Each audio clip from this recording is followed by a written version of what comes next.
Құма. Былай тұр балам.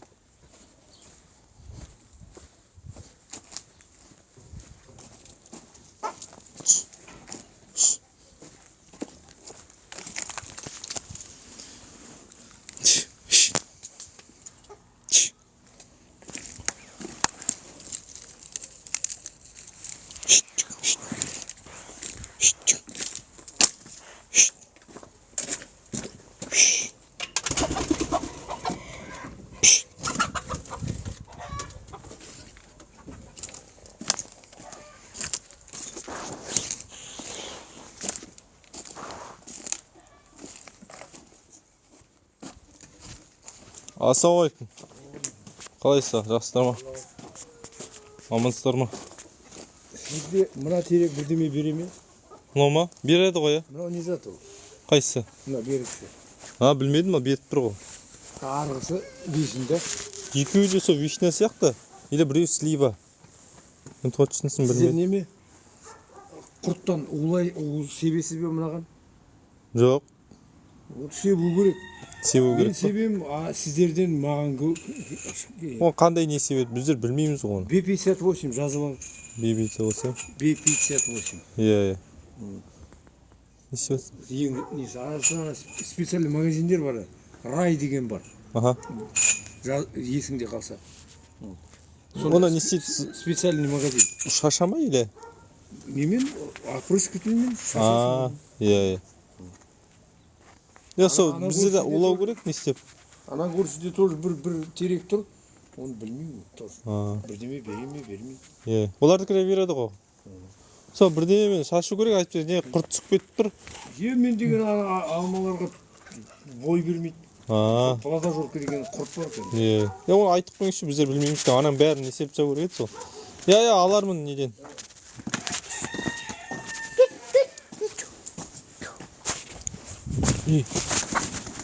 Айдап кеш бар. Айдап кел. Қорқпа, айда. Қу артына.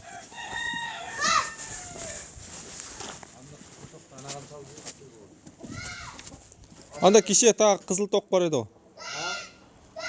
Анаң астында ма кеше жұмыстан алып келетін қызыл тоқ? Насордан бір қызыл тоқ алып келдің ғой рулон. Антендікі? Ой, мынандай неніңкі бар ғой? Сол кәдімгі тоққа жақсы анау дейтін. Қазір ана үйден телефон алдыртайын ка, мына прямой қосып тұр мынада. Папаң телефон алып беш? Иә. Жанчикке бер, Жанчик бар. Атаң телефон апар атаң. Ассалаумалейкум. Қалайсыз, астрономастар ма? Мына бізде тауықтар қазір жүрген. Қалаға жай жібердік. Так, балапандарға сүйет жалғайын деп жатырық. Сосын мына бетін салапан салам берді. Суы бар, жылы су берем. Бізде бүгіндік су айырып тастап тұр қайта. Балапандарды жарықпен күшті қылып көрсетем. Тауықтар кішкен шығындар шеше. Жұмыртқа туды ма екен бүгін? Мына светті жа көрінбейді.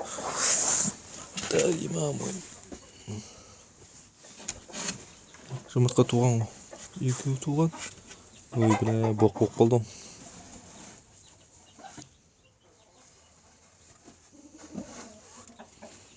Екі жұмыртқа туған мінекей. Қолым боқ болды. Сіздерге бүгін видео түсіріп үлгере алмай жатырмын. Неге салуға? Бүгін ана қайырымдылықпен істеп келіп кішкене. Сонымен уақыт кетіп қалды бүгін. Бір күніміз сондайға арнап сіздерге уақыт болмай қалып жатыр видео түсіретін.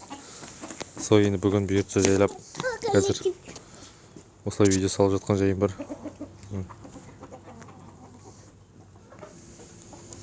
Таңертең бір жұмыртқа ма, екі жұмыртқа ма алған сияқты ұмытып қалыппын. Ау. Қара шеше балапандарды. Қара ка свет жалап дұрыстап қараймыз ка. Ка ата свет.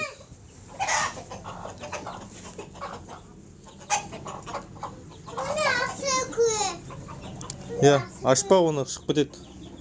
Ка патрон жау, мынау жасамайды. Ка патрон жасаймыз та.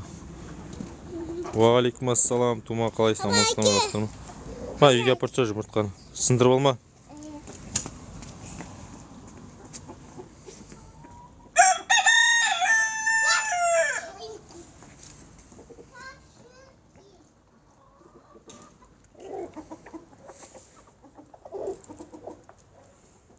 иә, инкубатордан шыққан тауықтар обязательно күрік болады ғой. Оның проблема емес қой. Мен анаң дәндерін жеп жатырмын.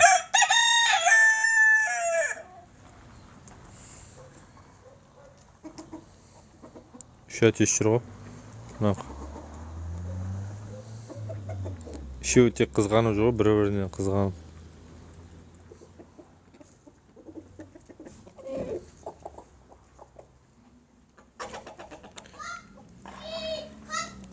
Бізде де кеш батып келатыр қазір. Апардың ба балам? Иә.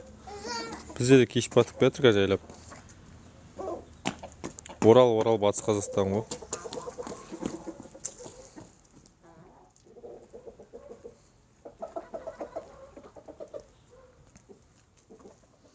Мына қарайтын қызғаны. Көрсеш. Ашпа деймін, шығып кетеді. Қазір свет жалағасын дұрыстап көресіз, қараңғы ғой ше. Я ашып қалаймыз ка.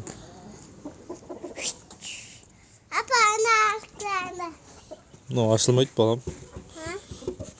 Ну, қазір ашық тұр ғой бізде. Бұл вообще жауылмайды. Міне. Балапандардың сол себепті бейтін салафанмен жоқ қоямыз. Салафан ақ білгем.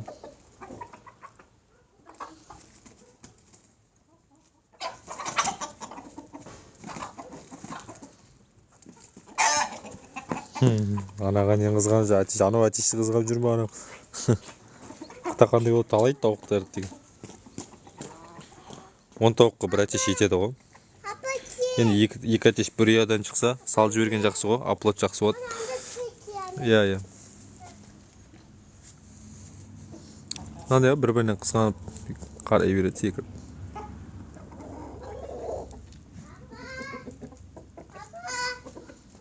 Ау. Иә.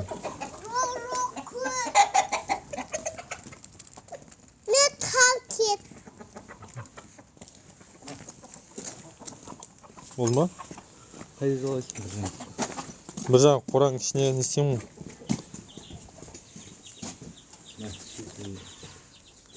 Артығын қора бір қой бір. Бүйтіп қойғанда кәна ішіне сұрпа беріп салам ғой. Бір жерге салып қояң, бір жақ бұрышын салып қояң.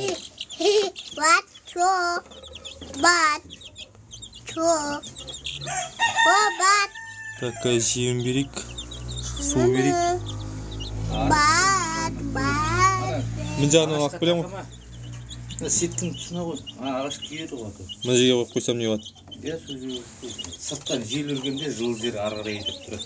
Мынаған не салып қойып тұрмын екен, мешок кигізбеймін. Неге? Салқын болады ғой. Кигізбе мешок. Лампочка мына тұрса жел кіреді ғой. Желмен жылу ары қарай дейді. Өше осылай қойып қояйын ба сонда? Иә.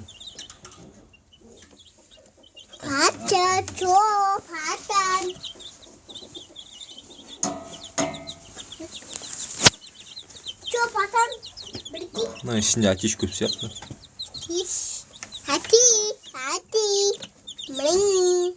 Адам.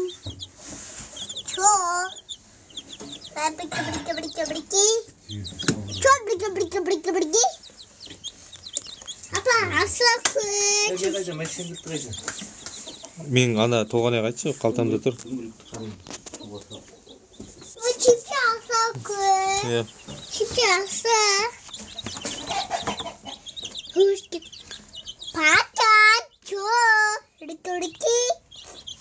Мінекей осылай салып жатыр екен. Осылай тұра берсін дейді папа. Ну, әтеш көп сияқты ішінде. Мынау әтеш енді қарап тұр әтеш. Биік бола көрсең тұр ғой. Түкіріп қойыңыз да. Біздер бұлардың жемі бар. Кеше алып келдік қой. Бір қапшығын әкеліп ол керек тағы.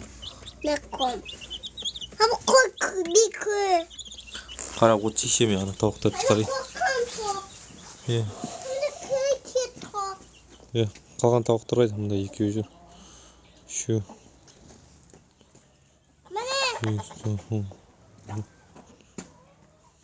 Осыны жүр ғой. Орал қаласы ғой, Орал қаласы.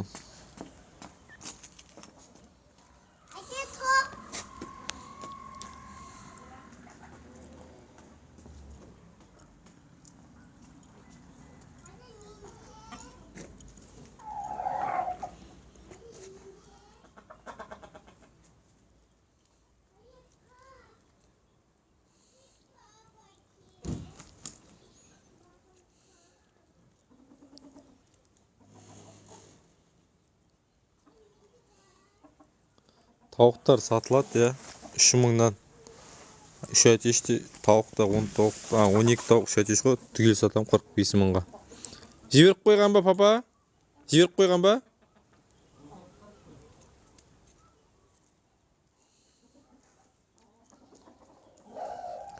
Он екі тауыққа 3 әтеш менде.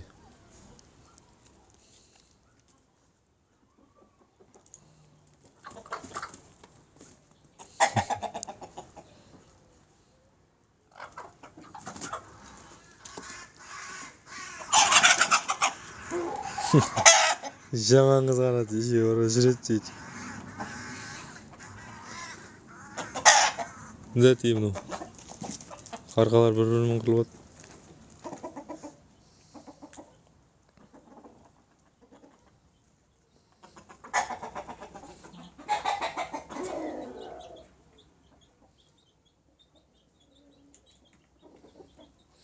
Так, кішкене балапандардың жем берейінші. Балапандарға қандай жем беретінін айтып кетейін ба? Бұрынғыдай емес, бұны сұрайтын еді, қазір ешкім сұрамайды, комментария жазбайтын болыпты.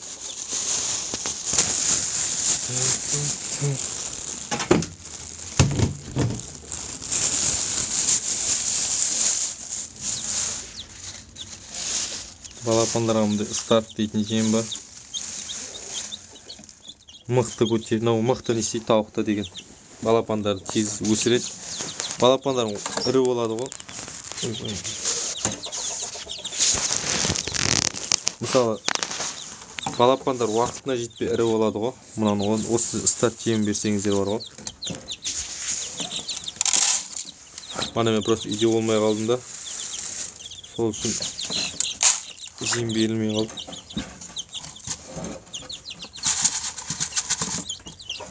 Мінекей. Сосын жолы су бересіздер, асылымыз бұларға.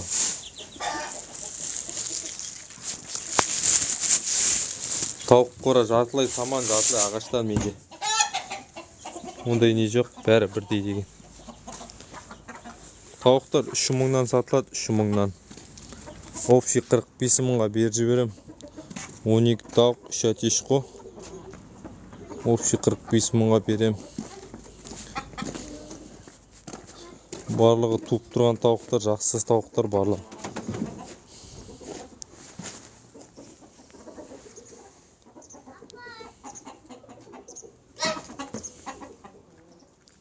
Мен балам қорқпайтын еді, бұрын қазір кішкене еспелі тауықтан қорқатын болыпты. Балапандар өскенде не істейсің, бағам ғой енді. Сол бағу үшін асырап отырмын ғой. Ертең енді адылер мен нелердің балапандарына заказ бердік. Я солар шықсын, бұйыртса. Оларды алып білем ғой.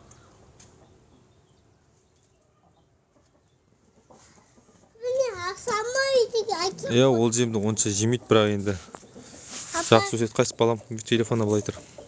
Жесе жақсы өседі ғой. Шешейші ана жеңі. Бір әтеш аділер. Екеуі қазақи ғой. Орал қаласы. Сіздерде сондай ғой. Бірақ білмеймін уақытты неге батыстың уақытына өзгеріп жүрген.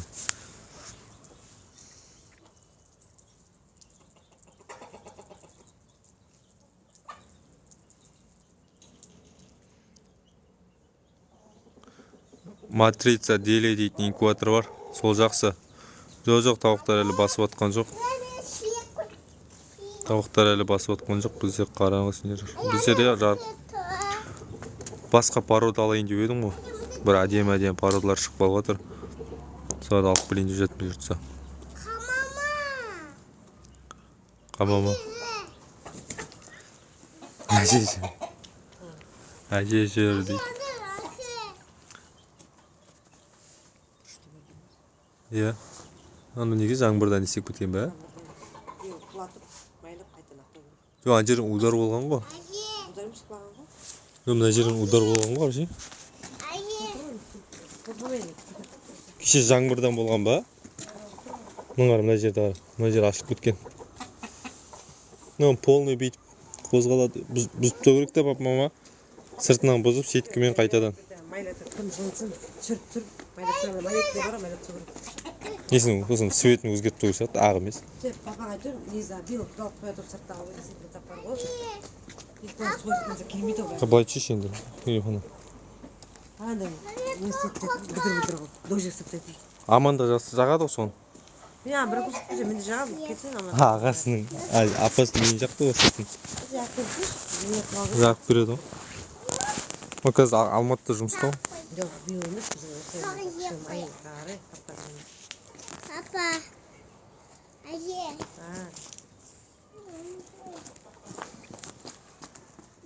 Матрица дели дейтін бар, матрица дели. Сол жақсы. Инкубаторға. Өзімде сондай болды. На заказ беруге брат айтып. Ақтөбеде Еркебұлан дейтін жігіт бар. Ақтөбеде. Сол жақсы. Қызым, мұнда кел, әже мұнда. Ақтөбеде Еркебұлан дейтін жігіт бар. Соның нелері жақсы, тауықтары. Тауық деп қой, инкубаторлар жақсы. Алдамайды, өтірік алдамайды, өзі салып жібереді, намазхан жігіт. Оралда. Ау.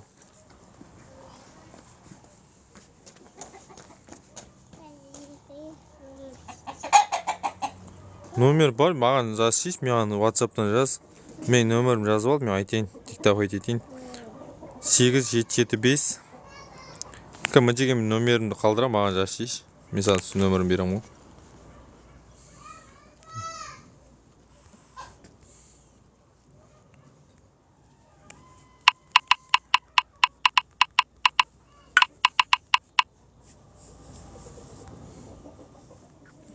Мына WhatsApp нөмірім бар, осы нөмірге жазсайшы.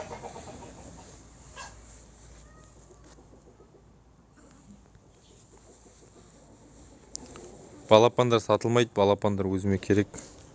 Тауықтар сатылады. Тауықтың бағасы 3000-нан. Мынаның іші қараңғы қазір. Мынаның ішіне салған свет жағып жіберіп тұр қайта. Кел, балапан қарайсың ба, қызым? Жоқ, қарасайшы. Қара. Мен балдар бір жақсы балапанды қарайды. Тауықтан қорқады. Папа.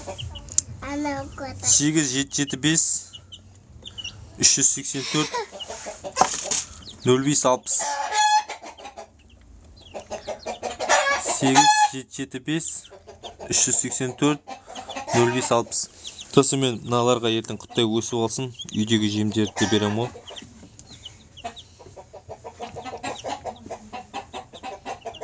Қазір жылы су берем бұларға. Жемін салынып тұр, астарын қырып тазалап жіберем.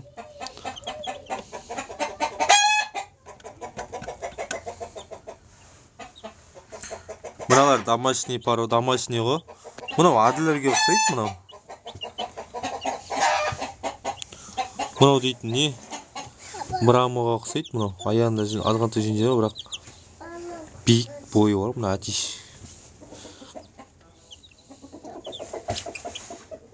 Мына біреу көреді, бір қара не. Мына неден босап көт, үйдегі атешке секіріп тұр ғой.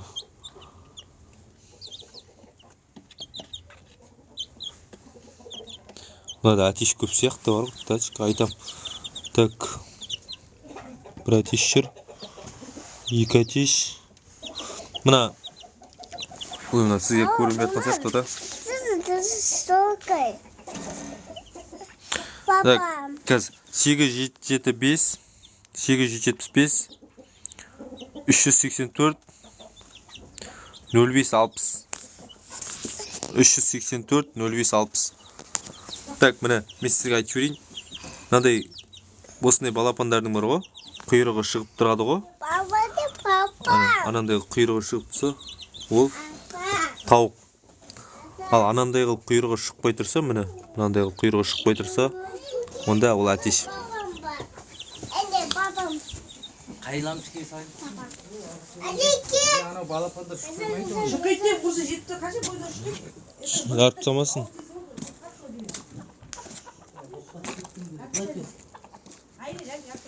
875 384 0560. 875 384 0560. Бір әдемі порода көріп тұрмын Орал қаласынан. Соны сатып алайын деп едім. Соған кішкене. Мына жерге қойып жатырмын қазір қойылса. Міне номерімді қойып қойдым. WhatsApp'та жазыңыздар. Кочин жоқ, сол светлый брама аттешме тауықтарын көріп қойып едім. Соғыслар сатып соларды алайын деп едім ғой.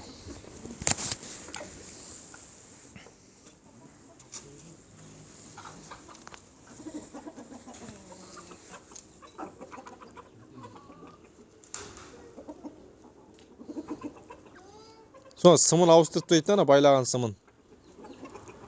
Ана сым папаны отвертка шурупта тұрған сымын ауыстырып тастай қойшы. Ана өтірік мана кетіп батқасын байлап кетіп едім.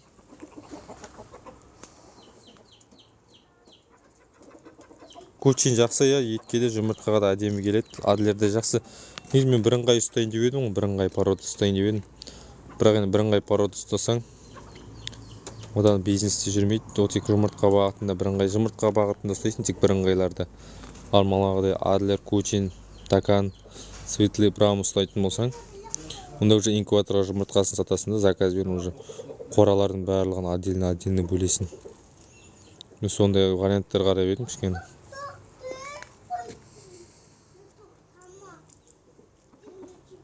Бізде күн батып ұмытып кеткен ғой. Бізде дейді күн дейтін 9-дарда батады ғой. Қараңғы түседі уже. 8:30-дарда жайлап. Орал қаласынан ғой, Орал қаласынан. Уағалейкум ассалам. 13 тауықтан солай аласың ғой. Менде 12 тауық бар. 9 жұмыртқа аламын, 8 жұмыртқа аламын. Әр күні әр қалай аламын.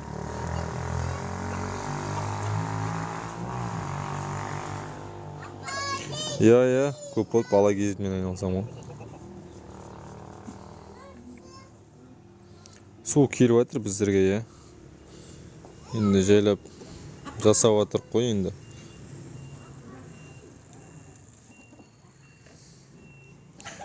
Орал қаласынан ғой, Орал қаласынан.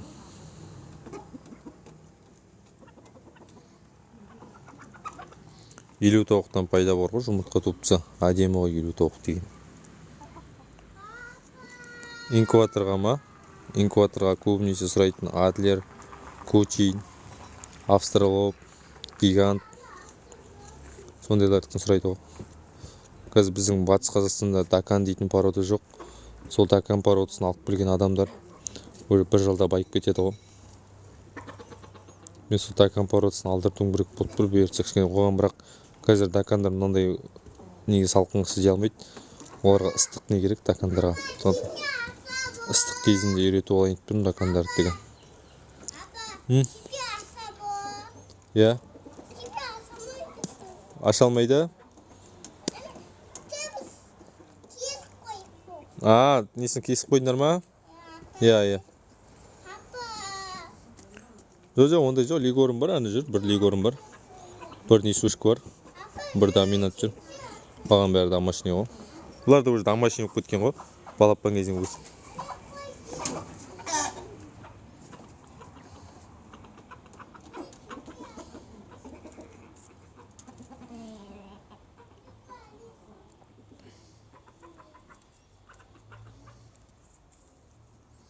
Шығады, я.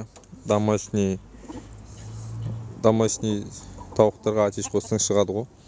Ол үшін ана домашний емес, Брама атешің мықты болу керек. Брама атешің мықты болса шығады балапандары. Брама шаты шығады ғой. Бойлары кішкентай болып кетеді. Бойлары мынандай болады да. Жүндері көп болады. Бойлары мынандай болады.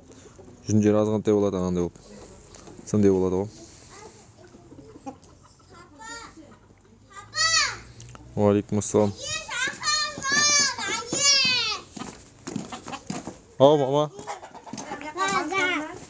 Түсінбедім. Жоқ, ояқта банкі. Оның несі лампысы жанып кетті ғой. Мынаны бүйтіп сымды мынандай қылып қойдым. Қара дұршық ана бүтіп сағанда. Қайсы? Мына тек бүйтіп қайырып алып, мынаны бүтілесің де. Сол жақсы ашып жауығың келеді. Күресінде аша қойып. Папа чипки. Онда сыртын бер жағына салафан қойып қойын да. Салафан не шеп жоқ, өтіп кетеді. Ана жопса болды сыртта есігін. Оны ананы жауып тастайын ба сыртқа? Сыртын жопса болды, азымыз желге. Или мынаның ішіне кіргізіп қояйын ба екен? Ананы жап болды. Мына қара, беткенде жып-жылы. Аманнан жел келгенде ары қарай жып-жылы айдап тұрады. Иә. Жоқ, аяғын жанып кетті ғой. Кім магазинге барып кетті, лампочка алып кетті. Мириде бар, иә. Папа чипчик. Блин, мыналар керек мыналарға. Негізі қайып жоқ па? Сенде Жоқ, оған сеті бар. ар жағына бар ғой. Керек негізінде. Бұлар жұмыртқа туады ғой енді, ха?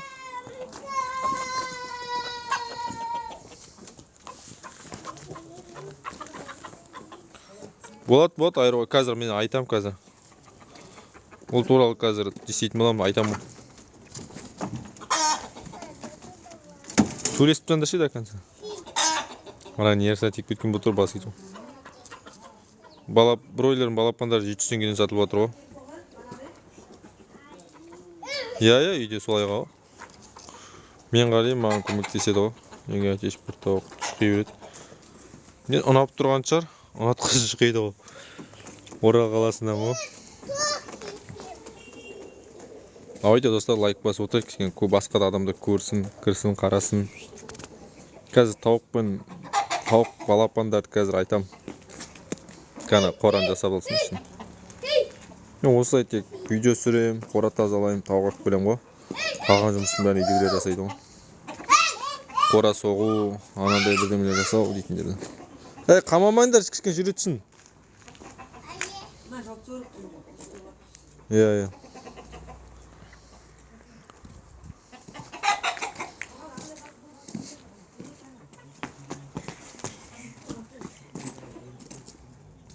Тауық қора ма? Тауық қора үлкен болу керек қой. Так, короче, тауық қораң мына ағаштан бастап, мына ағашқа осындай болса, үлкендігі.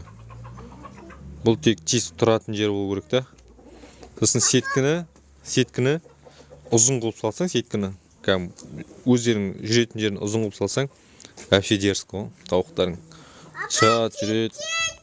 Мына ішіне кіреді, жұмыртқа туады. Ал кішкентай болса керегіміз. Ау! Қызыл лампочка бар. Қызыл лампочка қаптамайды, мынаны бір қаптап қойып тұрмын. Анандай алып жындылып атады іші деген. Енді лампочка жоқ қойды. Анандай лампочка ғой үйде тек. Толған енді магазинге жіберейін ба? Машина ашық тұрма, папа? Айнаның алдында 1000 теңге тұр. Иә, менде бар машинада. Алып келсе жуып баспайды. Мә, күшті ғой аяқ киімің. Кім алып келді? Жоқ, нені несеш? Мама деді, айнаның алдында 1000 теңге тұр дейді. Сол 1000 теңгені звонить басымен лампочка көш мерейден барды. Жетпесе мен машинадан ала ғой. Машина неше тұр ана жанында. Давай, я қоссаң қос өзіңде болса. Орал қаласы. Тауықтар шығаш, балам бар сыртқа. Қазір ақ білет лампочканы. Тауықтар шығаш. Ішіне кірмей қойшы. Мен 3 күнде, 1 күнде 13 тауықтың 10 жұмыртқа. Я, дұрыс қой, бұрат.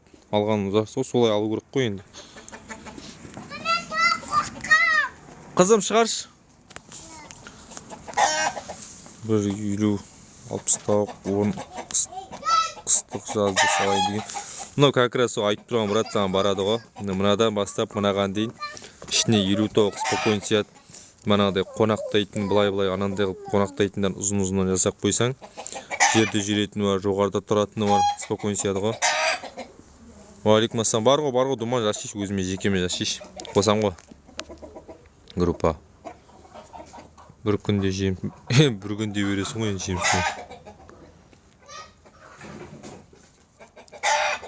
Қырылып жұмна қасқа.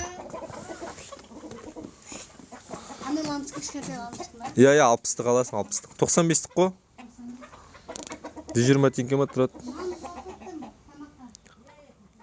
Бізде жарық пока, иә. Жұмыртқа көп туу үшін не беру. Жұмыртқа көп туу үшін. Иә, жақсы жем беру керек қой, болды. Басқа ештеңе қайсы жоқ. Семі жақсы болса, туады ғой. Енін 2 метр қыл шеш. Енін 2 метр қыл. Ұзындығын 5 метр қыл. Жарайды соған тау 50 тауық спокойно сияды. Мен мынаған ертіп тауық алам ғой бұйыртса. Ұзартамын. Ұзартпаймын, мен сеткісі салып ұзартамын ғой. Мен ішін қаптап тастағымыз келіп тұр, біз деген. Ішін бар ғой. Ішін қаптап тастағымыз келіп тұр. Соны ойластырып отыр, қалай не істейміз. Қалыпқа мына бірінші проблема главный ол қора-қора ғой, қазір су келіп отыр ғой батысқа. Сол кішкен судың бәрін бірыңғайлап жіберейік. Содан кейін барып оны көреміз. Немен қаптайсыздар дейді. Соны ойланып отыр, қазір бірінші судың шаруасы бітсін. Су келетін су келіп, кететін су кетсін. Сосын көреміз қалған барлығы. Кесе. Оны қайдан алдың? Апарып қой. Ата ұрсатқа.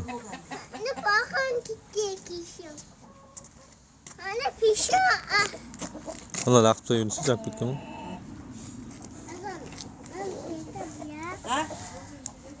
Болды, рақсы шақыршы. Рақымыз үйде ғой. Келді ме рақсы? Дрожь бер, дрожь. 3000-нан ғой тауықтар, 3000-нан. Тауыққа дрожь беріңдер, қамыр беріңіздер. Тауықтар сол кезде басады. Ламан бұрауын күнде туып тұр, менде бір жақсы. Сол туады. Алдым ғой балапан яка, көрсетейін сіздерге. Ей, қырылмаңдар. Қасқаның есін тандыратын анасы. Бәрі жан жақтан. Ей, қырылмаңдар. Так, көрсетейін. Ей, балам байтыр. Так, мені бұлай жасап қойған ғой. Папа деген. Мен бүйтіп ашасыз. До конца ашылмайды бірақ. Так, қазір мені балапандары көрсетейін сіздерге. Мені балапандар. Мені жанып тұр. Мені балапандар. Мынау тауық. Мені. Так, көрсетіп кетейін. Мынау тауық мені. Мені. Мынау тауық. Бұны бұлай қарайсы мені. Мені. Мынау тауық мені. Осы мынандай балапандарының тауықтың құйрығы болады мені. Осы тауық. Атеш көрсетемін сіздерге. Мынау атеш. Походу. Осы атеш болу керек. Мені. Мынау тауық мені. Мынау атеш мені. Мынау тауық мені. Қазір мен сізге көрсетейін. Мынау макин. Бір атеш бар ішінде, қазір көрсетейін. Қайтсек, өзім тауылмай қалдым. Так, короче, қараның не бәрі атеш па не? Ана, мынау құйрығы мынандайлар бар ғой, атеш қой. Атеш мынау. Құйрығы барлар тауып.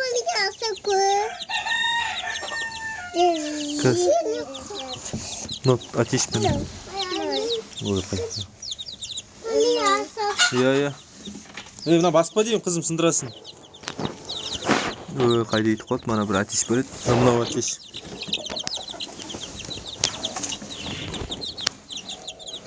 Мынау не деп? Мынау ше.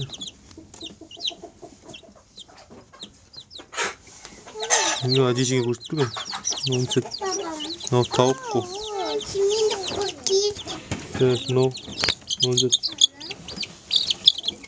Мынау тауық сияқты. Атеш, мына тауық деген. Короче, ертең бір сіздерге ыңғайлы уақытта бір көрсетерімге қараңғы. Осы балапандар, алып келген балапандар. Мыналар бір айға толмаған балапандар ғой әлі.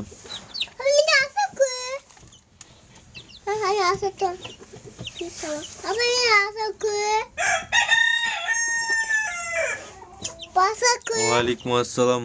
Інім тауықтар осыртып та сиеді ғой. Шып та сие береді ғой. Тауықтың сигенін көрген жоқпын. Шыққанын көрдім тек.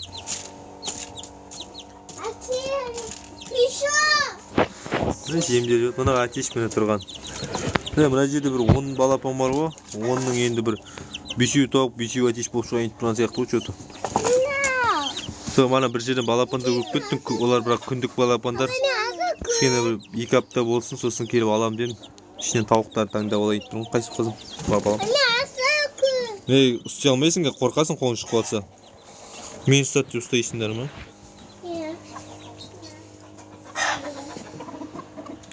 Тауықтар сатылады, я. 3000-нан тауықтар Орал қаласында. Отырып ет сұрап отқан адамға дейді ғой. Ероқа базар жоқ. Так, шарбақты да бір кеше жинап еді, тағы бір жинау керек болды, кішкене жерге кеп келсін. Короче, мен бұрын мына жерде асырадым қораны дейді. Мен бұрын оқырмандарым біледі. Мынаның алды болып битіп келген. Соның ішіне мына қора тұр ғой, мына бұзылған. Соның жартысы менде комыт болды, соның ішіне асырадым. Домашний тауық, светлый брама, бәрі болды ішіне, балапан бәрін асырадым. Бұрыннан келатқан оқырмандар біледі ғой. Үйдің ішіне асырадым ғой. Канан бер жағын бұзып жатыр, бұйыртса. Мынау гараж болады. Өзім еле қора қылып жіберем, көреміз. Тауықтар 21 күнде балапан басып шығарады ғой, құртке жатқан кезде.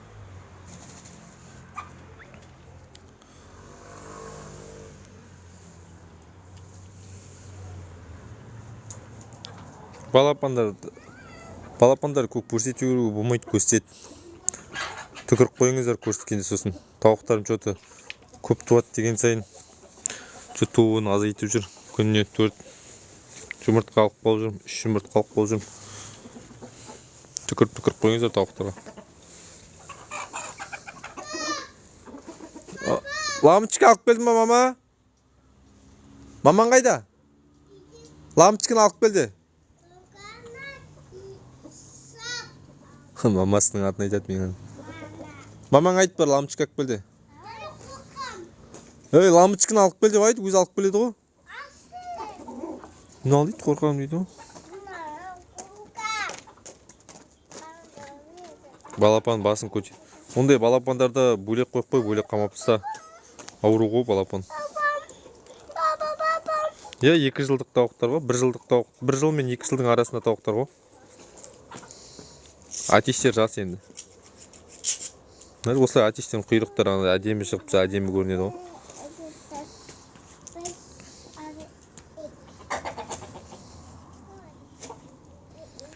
Тауықтар 3000-нан ғой. Туып тұрған тауықтар ғой, тумай тұрған тауықтар болса екен. Қана жарығын салып жай.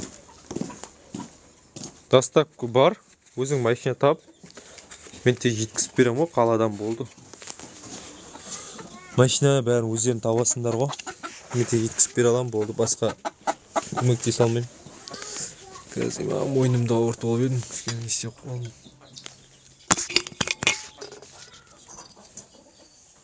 Қазір мен свет жағайын деп жатырмын, мен соқыттай сабыр сақтайтын қараңғыға. Қараңғы екен деп шығып көтіп жүрмеңдер. Мына банк кигізіп қойып жатыр бүйтіп. Айтып сен, тауықтар шықып не істеп тұр, жақ жіберіп тұр. Еміні мыналар оңбағандар ғой, жанып кетеді мамин. Мынау еще ысыйтты, қора кішкене жылы болады. Бас жасамайды, кеше бір бауырымның қорасына көріп қалып жатырмын ғой, сосын өзім жасап қойып жатырмын. Лампочканы балапандарға бар ғой, осылай қойыңыздар. Банкының ішіне салып қойыңыздар лампочканы. Банк ысыйтты. Банк ысыйтты, сосын бәрі көрінеді, бұны көріп тұрсыздар ма? Банкі жанып тұр қазір. Жылы болады да, сосын астарын құрғақ болу керек, балапандардың астары. Мынанқа тазалаймын мен. Апелка сүйіп болуы мүмкін, апелка сұрап жатырмын. Бір таныс ағаш не істейтін айналса жігіт бар еді. Тауықты қамаңдар ал. Қызым қама. Тауықты қамаш, айда шананы. Да, мне жауап тастайын. Мне жауап таста деді ғой, жауап тастайық.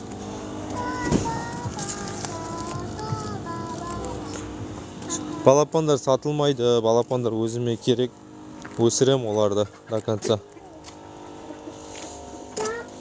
Тауықтар да сатылмайды жалпы не, просто бәрі сатылама деп сұрап атқасын. 3000 дедім. Манаға породный тауықты деген, былай да өзім ақшаларымды алам ғой. Просто өткенде жетпей қалды да, сосын бәрі тауық сатасың ба деп сұрады ғой.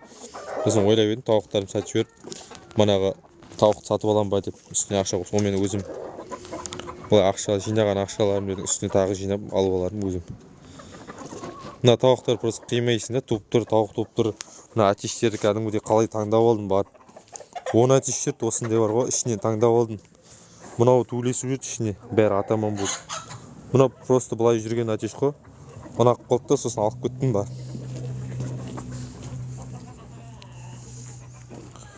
Білмеймін енді бізде жарық қой. Сұрақ көрейін неге жарық біздер жақ деп.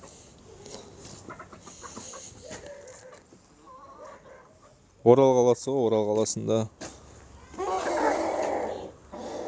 Мына Әділерді ертең ойнатып жіберем бір көрерменіме. Бір ертең 5000 оқырманға жеткізіп алайын. Сосын ана Әділерді ойнатып жіберем. YouTube-қа да тіркеліп қойыңыздар достар. YouTube-қа да видеолар шығып тұрады. YouTube-да 1000 подписчик 4000 сағат жинап алайын деп едік, соған көп ешкім тіркеліп жатқан жоқ. TikTok-қа тіркеліп жатыр. TikTok-та нормально жетіп қалды. 3000-ға жетіп қалған сияқты уже. Енді бір 40 шақты адам тіркелсе 3000 боламыз, бұйыртса амандығын берсе. Тауықтар кіріп болмайды, осылай ұрып аққа не керек. Кіріңдер.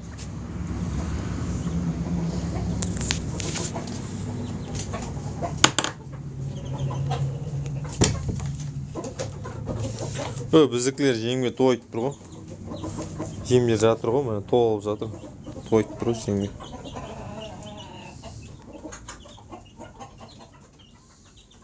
Мына жер жауап жоқ міне.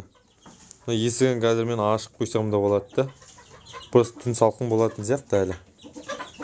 Ертең кішкене менің апрельдің 15-тері болсын. Или да, ашып қойсам болады ғой уже да, сағат бізікі неше градус? 19 көрсетіп тұр. Қалай ойлайсыздар? Мынаның аржақ свет өзі өшіртсем бүйтіп өшіртсем, жабық тұрады. Мына жер есігі ашып тұрса қалай болады? Мынаның жарығы түсіп тұрады десе. Оң қасында балапандар тұр ғой міне. Да? Жақсы емес пе да? Мына есі ашық тұрған. Оның есігін жауып тастап, қап-қараңға қамап тастап, оны істеймін да. Мына жерге де қонақтайтын салмаймын. Мына жерге, короче, мыналарды былай жасайын деп тұрмын ғой. Мына осылай келіп тұрады ғой. Мысалы, мен сіздерге бір сұрап жіберейін. Енді группада тауық асырайтын оқырмандарымыз бар ғой. Мен сіздерден бір сұрап жіберейін да. Мысалы, мынау осылай тұрады. Осылай тұрады ғой, енді өзі несін киелетін нелері бар. Мына жерге бір ағаш қоя қоямын ғой. Мынаны былайынан кесіп бар ғой. Мынаны былай кесіп, мына жерден былай қап-қараң болып кетті да. Түсіріп көрсетейін. Так, мынаны бар ғой. Мынаны былай кесіп, бүйтіп кесіп, былай кесіп, болгаркамен кесіп тастап қойсам қалай болады? Мына жерін алып тастаймын. Соны ішіне шөп салам. Шөп мынадан түспейді ғой енді. Шөп мынандай болады.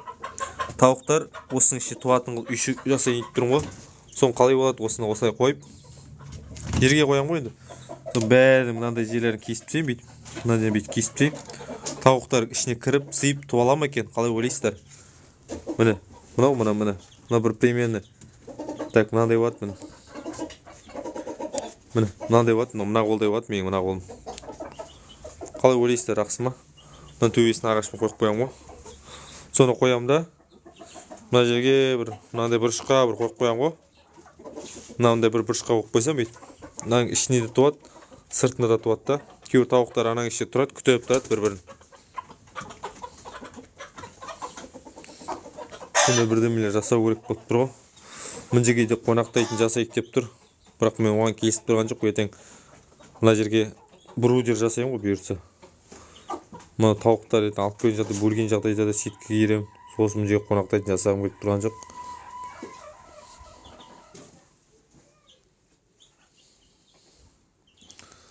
Соны енді кішкене үйлестіріп не істеу керек. Бірін-бірін қарама-қарсы қаратып бірін-бірін покрышка кесіп істейін. Жаңағы қағып қойғанына қайып. Сол покрышканы мен де ойлап едім ғой. Покрышканы, короче, былайынан қайыру керек та. Оны қайыруды вертяк қой, онда вертиковать етіп. Мен андай қиын нелерге көп не істегім келмейді, жүгіргім келмейді. Енді любой жерден оңай жолын іздейсің ғой.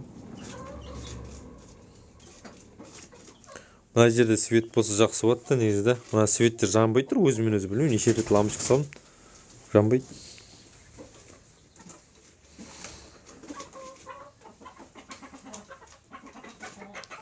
Орал қаласы, Орал тауықты қалай жұмыртқа көп туғызуға болады дейді. Оның проблемасы жоқ, тауықтың көп жұмыртқа туғызуына. Жемін жақсы бересің ғой. Жеміне несушка дейтін жем бар. Соны қосып бересің, тауықтар туайын деп тұр. туатын жер іздеп жатыр ана тауықтар. Сол үшін мына светті қосып қоям. Есік ашық тұра берсін. Или просто мына светті өшіріп тастасам, мына свет қосылып тұрады ғой. Менде тауықтар анандай ғой. Менде тауықтар қыста уже менде свет күні түні жанып тұрды ғой. Соған үйреніп қалғанда тауықтар менде тауықтар, короче, түнде жұмыртқа туады да, күнде жұмыртқа тумайды ғой. Мен таң атпай 5 жұмыртқа алып жүрдім да, таңертең қораға келем, 8-де 5 жұмыртқа дайын тұрады. Сөйтіп жүрдім, қазір енді күн жарық болып жатыр, мен ана светті өшіріп тастаймын түнде. Олардың нелері ауысып жатыр да, ауысымдары ауысып жатыр былай. Дала жарық я міне әлі.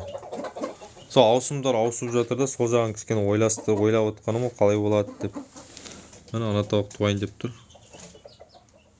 Туатын жер іздеп жатыр. Батылма, кешегі мені ойнап жүрген батыл екен аны. Сондайға шақыра беретін адамдар қайта-қайта бар, ойнайсың ба деп. Тым жақсы әңгіме айтып отқанда.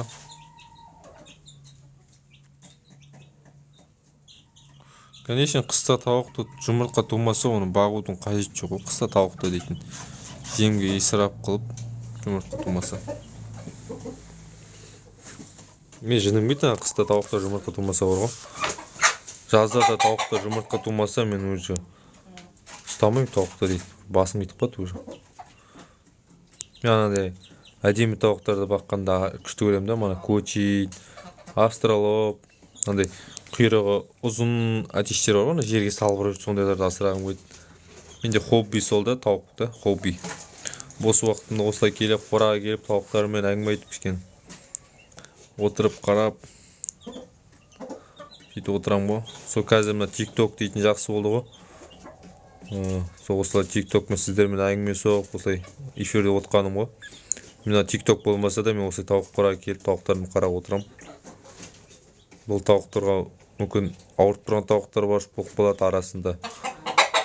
Просто келіп жем беріп кетіп қалатын болсаңыз, ол тауықтың қайсысы ауырып тұр, қайсысы әлсіреп тұрған білмейсің да. Осылай қарап отқанда қай атеш жұмыс жасайды, қай атеш не рабочий, соның бәрін қарап отырасың ғой. Атештердің бәрі рабочий екен қазір. Күні түні осы эфирді кіріп қарап отқанда көріп отырмын ғой.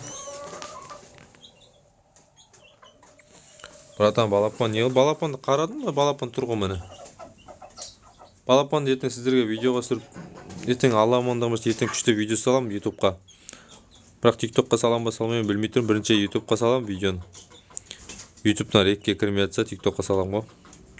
Сол шамай келгенше барлықтарыңыз менің ютуб каналыма тіркеп қойыңыздар. Мен сіздерге жақсы ақпараттармен бөлісіп отырамын ғой. Көріңіздер тауықтар, тауық барып тұр. Балапандар да келіп тұр. Тауыққа кейіне қора ыссы болған жағдайда кейіне шығады тауықтарға деген.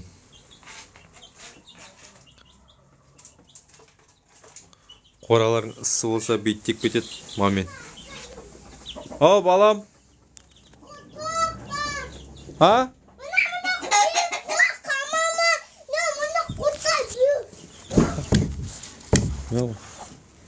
Мә, тауық қалып кетті бір сыттан. Тауық, міне!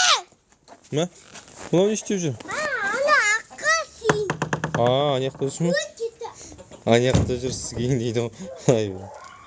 Мына тауық қалып кетті үйба мен натурей. Мен біліп отқан жоқпын, бір тауығым сыртта жүр.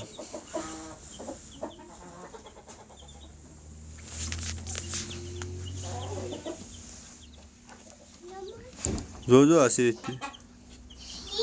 Тауық сатылады 3000-нан. Міне балапандарды көрсетейін. Балам, сен қалай ашып болдың? Мен кілтеп қойдың ғой міне. Міне ана керісі қалап жүр, кірге қорқып жүр. Баяғыда қорқпайтын еді. Чек, міне балапандар. Былай көрсетейін. Былай көрсетейін де ыңғай болсын.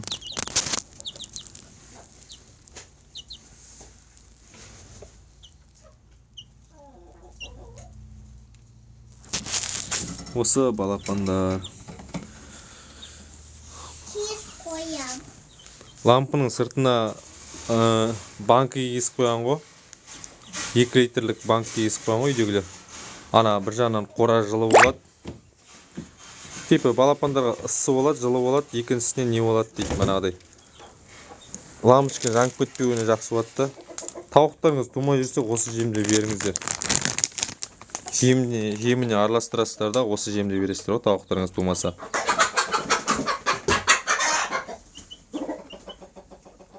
Апа тоқ қамақ қояды.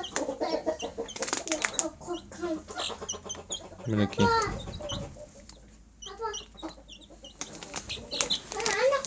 Тауықтар қазір сіздерде көк шөп болса жерде шығарып жайыңыздар жақсы. Ау. Құтта тоқ қана, құтта ие тоқ. Ама менікі көккен тоқ. Иә, қамайлады ғой. Қамалып отыр ғой әлі. Апа қамақ. Сосын не істейсің сен? Қо, менікі. Кіршешкен. Әне қо. Қорқпа, тауықтар келмейді ояққа. Менікі. Тұр, ашың. Жара, тоқ кек қой. Келмейді деймін. Мен тұрған жоқпын қасында. Жоқ. Балам, қорқпашы, не қорқатын оны? Кек кір.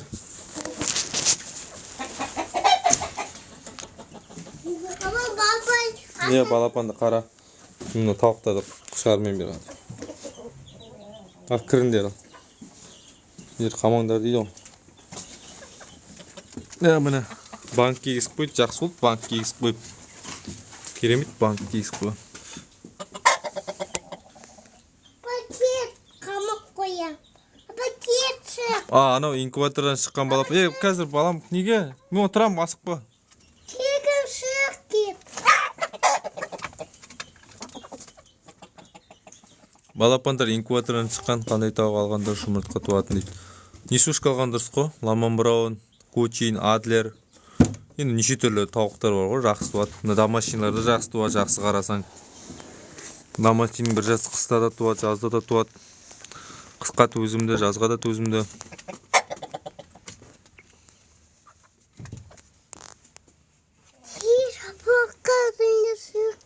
Қораздар қумайды арттан. Просто мен өзім балам қорқады. Басында тауықтар ақ бергенде мына тауықтар жабайы адам деген тауықтар болды ғой.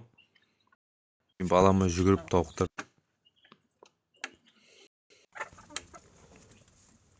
О, тауықтар бөлек-бөлек сатылмайды. Сатылса бәрі бірден сатылады ғой. Түгел сатам ғой. 45 мыңға сатам түгел. Қамағанда не істейсің оны? Мына кісілер сұрап жатыр тауықтарды. Қорқады ғой. Не істейміз? Балапандарды көрсетеміз өне кісілерге. Ашпа оны. Қазір балапандар шығып кетеді, сосын үсте алмай жүресің қуып артынан. Сыртынан қарап жүресің, солай қара отыр.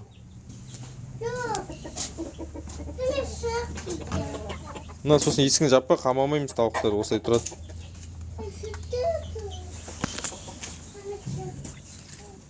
Қайда шығасың? Қорықпашы ма, балам, не қорқай бересің айта-айта?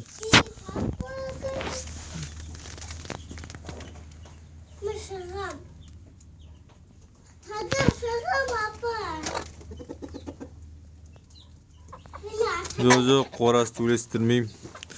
Етін бойцовский атеш алсам төлестірем. Бойцовский атеш алсам төлестірем. Пока төлестірмеймін. Мұны бізде 8 жарым, әлі күн жап жар. Осындай қазақи атештер болса, әңгіме жоқ, төлестірейік. Осындай адлер, мынандай қазақи атештер болса, төлестірейік, без проблем. Қызылмен төлестірем ғой, или ана қарамен ба. Қолдың жұмыртқасы ашылу қиын болып жатса, короче, инкубаторда тауық, мана инкубатормен болсын, мен көбінесе инкубатормен пайдаланысу, инкубатормен балапан шығарып жатсаң, жұмыртқамен. Шығу жақындаған сайын, мана 18, 19, 20 күндері неге су шашасыз, жұмыртқаға су шашасыз, жұмыртқаның ашылуы жақсы болады. Тауықтар жұмыртқа туып жатыр, уже аржағының күніңізде жатып алып жатыр. Менің тауықтарым кәдімгі светті өшірмеймін. Онда келіп айырарым. Менде барлығы домашний ғой. 14 тауыққа 2 атеш жарайды ғой.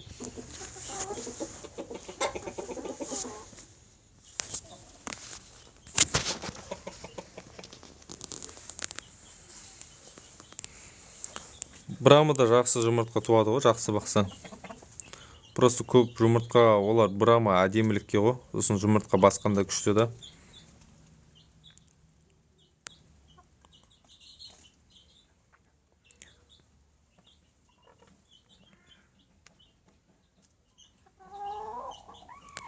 әдемілікке күшті брама, светлый брама, ана золотый брамалар бар ғой, кәдімгі. Қоразың неге кәрі ғой дейді. Қораз кәрі емес, жас. 1 жыл болмаған қораздар ғой мыналар. Енді 1 жыл болады бұйырса майда.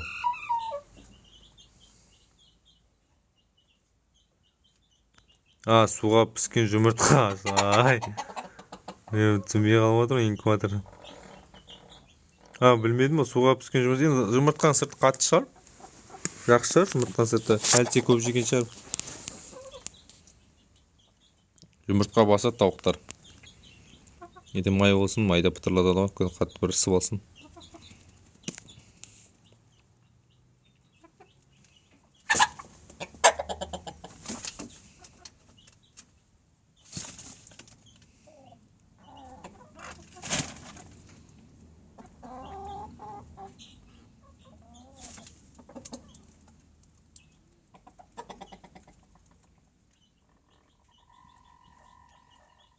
Қораздардың тауықтар. Осылай қарап отырасың ғой.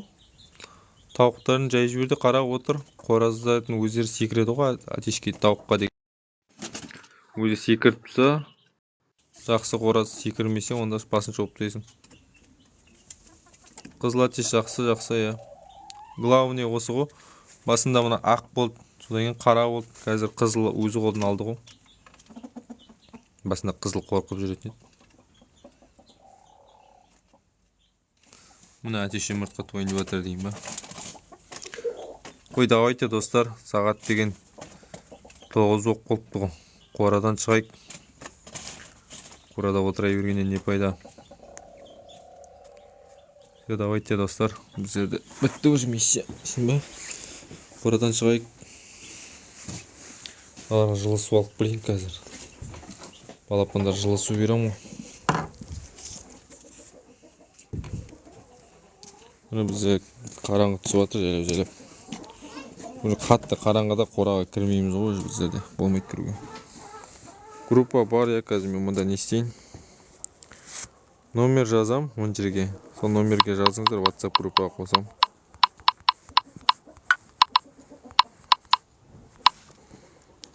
Орал қаласы ғой. 95 адам отыр, қимайды екенсің.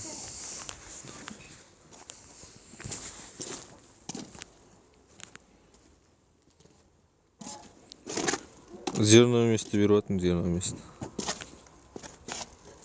Жап, балам. Сосын шегесін қайыр, Жаптың ғой, ар жағын ашып қойдың пока.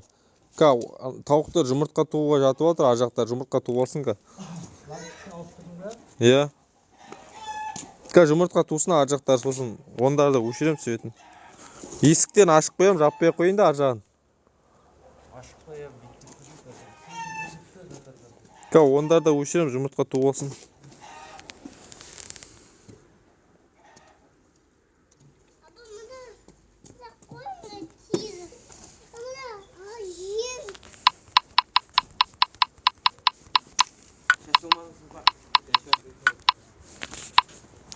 WhatsApp номер қойып қойдым.